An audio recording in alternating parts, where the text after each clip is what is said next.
This is problem 2 on the list of problems to review for the final exam. And similar to the first problem, it is we're given a formula and we're asked to solve for one of the variables. And in the case of this formula, we have a variable which is the shoe size and the other variable is the height. Now, if we were given a height, we could solve for the shoe size. What they did in this problem is they gave me the height, and I'm trying to find the shoe size.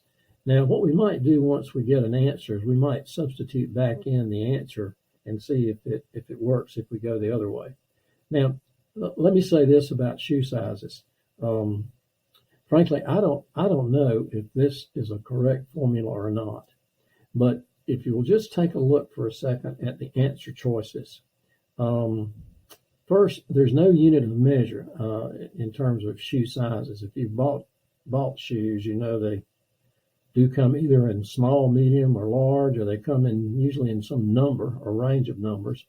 And if you think about it, just think about it now.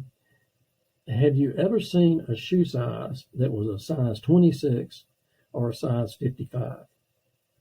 And so the point I'm trying to make is those two answer choices don't appear to be reasonable, right? Just think for a second, just about an average person who in this case is 5 foot 3 inches tall, 63 inches. Imagine if they had a size 26 or a size 55 shoe. Why am I telling you this?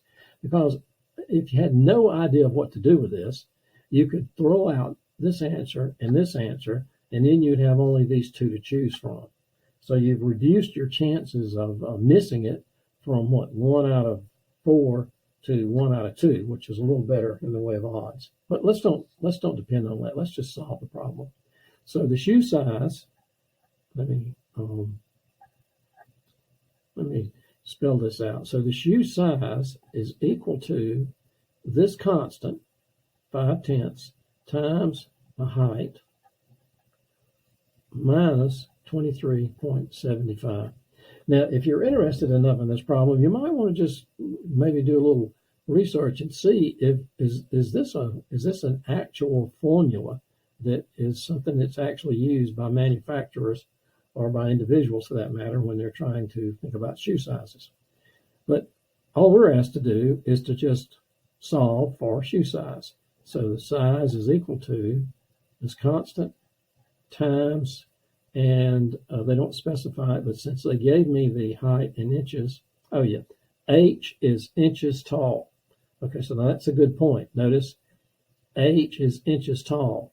Sometimes in problems like this, they will give you this as a unit of measure that's different from the way you're given it, right? So what if they said if H is the number of feet tall? Well, then you would have to convert 63 inches to a certain number of feet. And you would be required to remember that, well, there's 12 inches in a foot. So you have to do a little division to figure out where it's specified. So be careful when you read these problems. At any rate, it's inches. We were given inches. So this one's going to be fairly easy, right? We're just going to do this. And what are we going to get here? Well, we're just going to simply multiply out 0.5 times 63.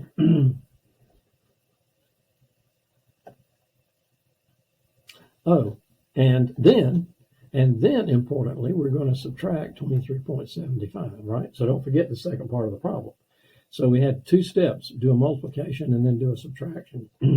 So let's just use our calculator here for a second.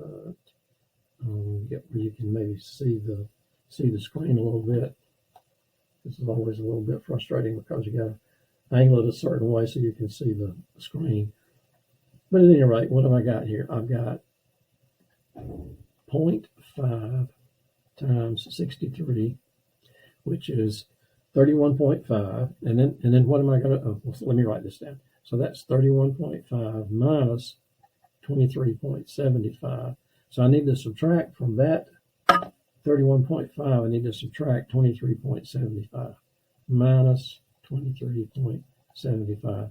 And now remember on these calculators that the keys here are your arithmetic keys. Divide, multiply, subtract, and add. Let me do that again for you. Divide, multiply, subtract, and add. If we had a problem where we had a negative value, signed negative value, we would use this key down here. But that's not this problem, so we're okay. So I simply want to subtract the 23.75 away from the 31.5 minus 23.75, and we get, I'm sorry, that was my bad. Let me start over again. So I'm going to put in 0.5 times, I was talking about putting it in the calculator rather than paying attention to what I was doing. So we get 31.5, take away 23.75, and we get 7.75. 7.75 is the calculated answer. Now, approximate. Oh, okay. So here's the key now. They want me to approximate, and that means estimate. And in this case, it means to round. So what you need to do now is to round this decimal value, whole number with the decimal component, to the nearest whole number. And if you remember your rules for rounding, it says that, okay, we're being asked to round this to the nearest whole number, which is this position. And how do you do rounding? You look to the immediate right, and that's the position we use, that's 7. And if it is 5 or more, then this becomes an 8. If it were 4, 3, 2, 1, then we would have left this as a 7. So the answer we're looking for here for the second one is B. So the answer to the second problem is B, size 8.